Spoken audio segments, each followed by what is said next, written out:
Sabado ng umaga, bandang mga alas 6. Habang nagluluto ako ng almusal, bigla ko nalang naisip magbundok. Dahil maganda naman ang panahon, kaya tara. Ito nga pala yung kaibigan ko, si Paring Jan. At dahil umakyat siya ng bundok, kaya sinama ko na rin.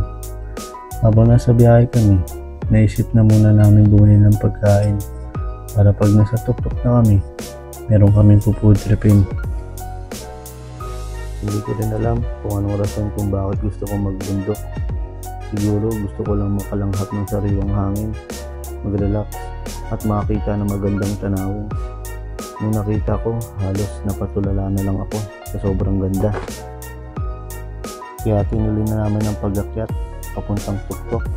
Pati nga tong kaibigan ko, halos hindi rin makapaniwala sa sobrang ganda ng tanawin dito sa bundok. Kaya bawat anggulo na makita niya, hindi niya mapigilang kuhaan ito ng litrato tulad nito.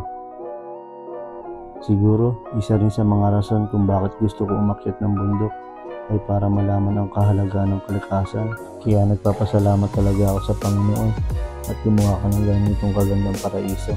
Napakaganda. Bago namin ipagpatuloy ang pag-akyat, dito na muna kami kumain sa harap ng napakagandang salon na ito. Para pag nakarating na kami sa tuktok, i-appreciate na lang namin ang kagandahan ng kalikasan.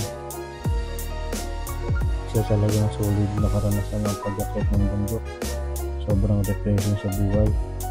Kaya kung minsan may oras ka, pansinin mo, puntahan mo din si Mother Nature at i-appreciate mo siya. Sabi nga ni David Attenborough, if children don't grow up knowing about nature, they will not understand it. And if they don't understand it, they won't protect it. Yun lang. Salamat sa panonood.